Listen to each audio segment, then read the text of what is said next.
ನೇಹ ಕೊಲೆ ಪ್ರಕರಣ ಸಂಬಂಧಪಟ್ಟಂತೆ ಹೊಸ ಹೊಸ ರೀತಿಯ ತಿರುವುಗಳನ್ನು ತೆಗೆದುಕೊಳ್ತಾ ಇರುವಂಥ ಇವತ್ತು ಪ್ರಹ್ಲಾದ್ ಜೋಶಿ ಅವರು ಮಾತನಾಡಿದ್ದಾರೆ. ಅಂದರೆ ಕನ್ವರ್ಟ್ ಮಾಡ್ಕೊಳ್ಳೋಕ್ಕೆ ಪ್ರಯತ್ನ ಪಟ್ಟಿದ್ದು ಮತಾಂತರ ಹಾಕೋಕ್ಕೆ ಸಂಬಂಧಪಟ್ಟಂತೆ ಅದಕ್ಕೆ ಈ ರೀತಿ ಕೊಲೆ ಆಗಿದೆ ಅಂತ. ಹೌದೌದು. ಎಲ್ಲ ಲವ್ ಜಿಹಾದಿ ಕೇಸ್ಗಳಲ್ಲಿ ಹಿಂದೂಗಳನ್ನು ಮುಸ್ಲಿಮರಿಗೆ ಮತಾಂತರ ಮಾಡೋದೇ ಮೇಯ್ನ್ ಧರ್ಮ. ಅದಕ್ಕೋಸ್ಕರ ಫಾರಿನ್ ಫಂಡ್ ಎಲ್ಲ ಬರ್ತೈತಿ ಇವ್ರಿಗೆ. ದುಡ್ಡು ಖರ್ಚು ಮಾಡಿ ಇದನ್ನು ಮತಾಂತರ ಮಾಡೋದು. ಅವ್ರು ಹೇಳಿದಾರಲ್ಲ, ಇವರು ಮುಸ್ಲಿಂ ಭಯೋತ್ಪಾದಕರು ಇನ್ನೊಂದು 30 ವರ್ಷದಲ್ಲಿ ಭಾರತವನ್ನು ಪಾಕಿಸ್ತಾನ ಮಾಡ್ತೀನಿ ಅಂತ ಹೇಳಿದ್ದಾರೆ. ಕಾಂಗ್ರೆಸ್ ಅವರೊಂಥರ ಇಂಡೈರೆಕ್ಟಾಗಿ ಇದಕ್ಕೆಲ್ಲ ಬೆಂಬಲ ಮಾಡ್ತಾಯಿದ್ದಾರೆ. ಅದಕ್ಕೆ ದೇಶದಲ್ಲಿ ಇವತ್ತು ಹಿಂದೂಗಳ ಬದುಕು ಒಳ್ಳೆಯದಾಗಬೇಕಾದ್ರೆ ಮೋದಿಗೆ ವೋಟ್ ಮಾಡಬೇಕು ಅನ್ನೋ ತೀರ್ಮಾನವನ್ನು ಜನ ತೆಗೆದುಕೊಂಡಿದ್ದಾರೆ. ಕೊನೆಗೆ ಇವರು ರಾಹುಲ್ ಗಾಂಧಿ ಹೇಳಿದ್ದಾರೆ, ಎಲ್ಲ ಮಾಂಗಲ್ಯ ಚಿನ್ನಾಗಿರೋ ಎಲ್ಲ ಚಿನ್ನನೂ ತೆಗೆದು ಕರಗಿಸಿ ಅದನ್ನೆಲ್ಲರಿಗೂ ಹಂಚ್ಬಿಡ್ತೀನಿ ಅಂತ ಹೇಳಿದ್ದಾರೆ. ಅಂದರೆ ಮಾಂಗಲ್ಯನೂ ಬಿಡಲ್ಲ ಇವರು. ಅದನ್ನೇ ಮೋದಿಯವರು ಹೇಳಿರೋದು. ಮೋದಿಯವರು ಏನು ಹೇಳಿದಾರೋ ಅದು ಸತ್ಯ ಹೇಳಿದ್ದಾರೆ. ಕಾಂಗ್ರೆಸ್ ಅವ್ರಿಗೆ ಈಗ ಇಕ್ಕಟ್ಟಿನ ಪರಿಸ್ಥಿತಿ.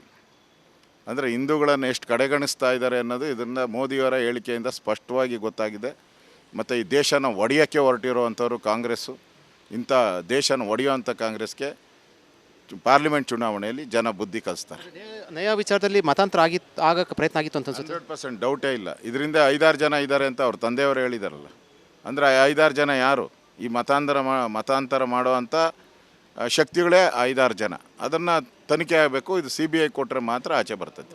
ಕಾಂಗ್ರೆಸ್ನವರು ಫಸ್ಟು ಪರಮೇಶ್ವರ್ ಹೇಳಿಕೆ ಕೊಟ್ಟರು ಇದು ಲವ್ ಪ್ರಕರಣ ಅಂತ. ಅದಾದಂಥ DK ಶಿವಕುಮಾರ್ ಮತ್ತು ಈಗ ಕಾಂಗ್ರೆಸ್ ನಾಯಕರ ವಿರುದ್ಧನೂ ಕೂಡ ಅಲ್ಲಿ ಆಕ್ರೋಶ ಬುಗಿಲೆ ಹೇಳ್ತಾ ಇರುವಂಥದ್ದು. ಅಂದರೆ ಅವ್ರ ಪಕ್ಷದವರು ಕೂಡ ಏನು ಅವ್ರ ತಂದೆಯವರು ಕೂಡ ಇಡೀ ದೇಶದಲ್ಲಿ ಕಾಂಗ್ರೆಸ್ ಪಾರ್ಟಿಗೆ ಚೀಮಾರಿ ಆಗ್ತಾ ಇದ್ದಾರೆ. ಇಡೀ ರಾಜ್ಯದಲ್ಲಿ ಪ್ರತಿಭಟನೆ ನಡೀತಾ ಇದೆ. ಈಗ ಸಿದ್ದರಾಮಯ್ಯನವರು ಎಚ್ಚೆತ್ತುಕೊಂಡಿದ್ದಾರೆ. ಈಗ ಅವ್ರಿಗೆ ಇಕ್ಕಟ್ಟಿನ ಪರಿಸ್ಥಿತಿ. ಈ ಕಡೆ ಹೋದರೆ ಹಿಂದೂಗಳ ಕಾಟ, ಆ ಕಡೆ ಹೋದರೆ ಮುಸ್ಲಿಮರ ಕಾಟ. ಅವರು ಯಾವಾಗೂ ಟಿಪ್ಪು ಹೆಗಲ ಮೇಲೆ ಇಟ್ಕೊಂಡು ಓಡಾಡೋರು. ಸಿದ್ದರಾಮಯ್ಯ ಅಂದರೆ ಟಿಪ್ಪುನ ಹೆಗಲ ಮೇಲೆ ಎತ್ಕೊಂಡು ಓಡಾಡೋರು. ಅವ್ರಿಗೆ ಟಿಪ್ಪು ಅಂದರೆ ಭಾಳ ಆಸೆ, ಟಿಪ್ಪು ಸಂಸ್ಕೃತಿ ಅಂದರೆ.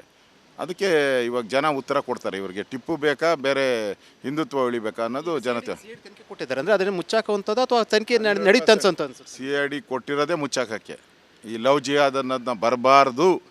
ಲವ್ ಜಿಹಾದ್ ಅಂತ ಬಂದರೆ ಕಾಂಗ್ರೆಸ್ ಮುಳುಗೋಗ್ತೈತೆ ಅಂತೇಳಿ ಪ್ಲ್ಯಾನ್ ಮಾಡಿನೇ ಅದು CID ಕೊಟ್ಟಿರೋದು. ಇದರಿಂದ ಏನಾದರೂ ಕೂಡ ಒಂದು ಅನುಮಾನ ಇದೆ ಸರ್ ತಮಗೆ? ಗ್ಯಾರಂಟಿ ಅನುಮಾನ ಇದೆ. ಗ್ಯಾರಂಟಿ ಅದರ ಪ್ರಕಾರನೇ ಮಾಡ್ತಾರೆ ಅವರು. CBI ಕೊಡಬೇಕಂತ ಆಗ್ರಹ. CBI ಕೊಡಲೇಬೇಕು. ಇಡೀ ರಾಜ್ಯದ ಜನರ ಕೂಗು, ಹಿಂದೂಗಳ ಕೂಗು. ಇದು ಅಶೋಕ್ ಅವರ ಆಗ್ರಹ. ಬಹಳ ಪ್ರಮುಖವಾಗಿ ಹೇಳಿರುವಂಥದ್ದು ಏನು ನೇಹ ಪ್ರಕರಣವನ್ನು CID ಕೊಟ್ಟಿರುವಂಥದ್ದು ಮುಚ್ಚಾಕುವಂಥ ಪ್ರಯತ್ನ ಅಂತ ಹೇಳಿದರೆ CBI ಕೊಡಬೇಕಂತ ಆಗ್ರಹ ವ್ಯಕ್ತಪಡಿಸಿರುವಂಥ. ಕ್ಯಾಮರಾ ಪರ್ಸನ್ ಮಧು ಜೊತೆ ವಿಜಯ್ ಜನ, ರಿಪಬ್ಲಿಕ್ TV ಬೆಂಗಳೂರು. CID ಕೊಟ್ಟಿರೋದು ನೇಹ ಪ್ರಕರಣ ಅದು ಸರಿಯಾದ ದಾರಿ ಸಾಗುತ್ತೆ ಅಂತ ಅನ್ಸುತ್ತೆ. ಕೇಸನ್ನು ಮುಚ್ಚಿ ಹಾಕೋದಕ್ಕಾಗಿ ಇವತ್ತು CIDಗೆ ಕೊಟ್ಟಿದ್ದಾರೆ. CID ಯಾರು? ಅದೇ ಕರ್ನಾಟಕ ಪೊಲೀಸರು, ಅದೇ ಪರಮೇಶ್ವರ್ ಅವರು, ಅದೇ ಸಿದ್ದರಾಮಯ್ಯನವರು. ಅವರ ಮೂಗಿನ ನೇರದಲ್ಲಿ ಈ ಕೇಸು ನಡೆಯುತ್ತೆ. ಯಾವುದೇ ನ್ಯಾಯ ಸಿಗಲ್ಲ. ಅದಕ್ಕೆ ಕೇಂದ್ರ ತನಿಖಾ ಏಜೆನ್ಸಿಗೆ ಕೊಡಬೇಕು. ಯಾಕೆಂದರೆ ಈ ಕೇಸಿನ ಹಿಂದೆ ಕೇವಲ ಲವ್ ಜಿಹಾದ್ ಇಲ್ಲ, ಈ ಕೇಸಿನ ಹಿಂದೆ ಮತಾಂತರದ ಷಡ್ಯಂತ್ರ ಇದೆ. ಅದಕ್ಕಾಗಿ ನಾನು ಕೊಡಬೇಕಾಗಿದೆ. ಈಗ ಶಿವನ್ ಪಾಟೀಲ್ ಅವರು ಒಂದು ಮಾತು ಹೇಳ್ತಾರೆ ಮೇಡಮ್, ಆಕಸ್ಮಿಕ ಅಂತ ಹೇಳ್ತಾರೆ ಅವರು.